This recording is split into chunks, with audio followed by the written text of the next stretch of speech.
Os ânimos estavam se acirrando. O STF retirou os poderes do presidente de decidir sobre a pandemia. Bolsonaro discursou em frente ao QG do Exército, onde havia faixas pedindo intervenção militar com Bolsonaro. Sérgio Moro pediu demissão e o STF impediu a nomeação de Ramagem.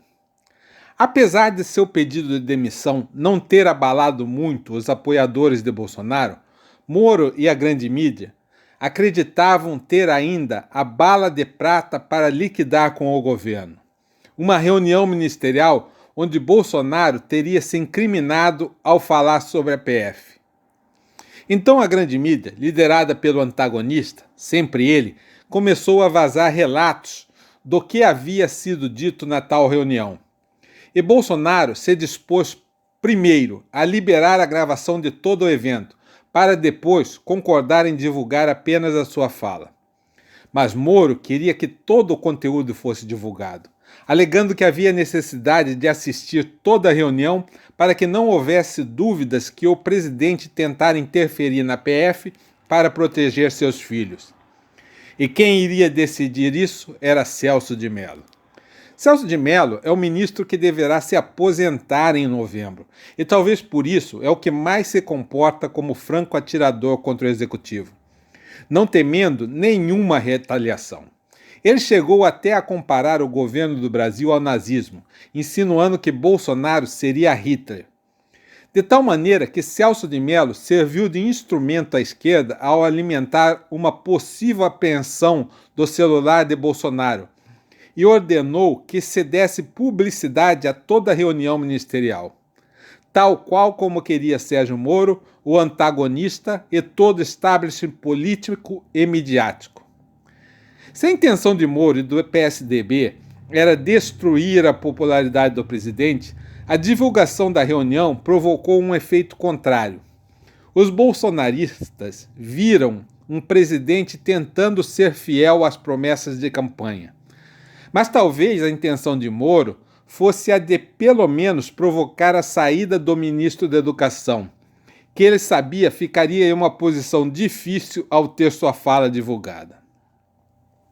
Com a divulgação de toda a reunião ministerial tendo o resultado oposto ao do desejado, uma vez que não teve nenhum efeito na popularidade do presidente, o establishment comunista voltou-se ao plano B para derrubar Bolsonaro: a cassação da chapa.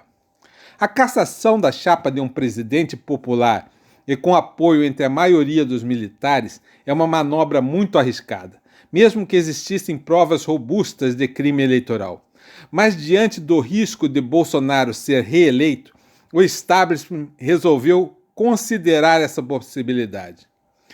O plano parecia ser o de ter essa opção sobre a mesa para o caso da popularidade de Bolsonaro cair apenas um pouco e o apoio militar não for o suficiente para que haja uma ruptura institucional com a extinção do que o establishment chama de o Estado de Direito da democracia brasileira.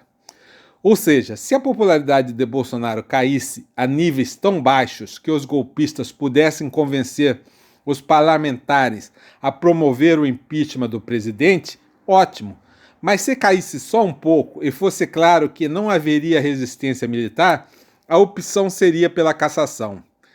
E para se ter essas duas opções viabilizadas, foi instaurada a CPMI das fake news e tem se aproveitado de um inquérito inconstitucional aberto por Toffoli no STF para também investigar fake news, cujo relator é Alexandre de Moraes.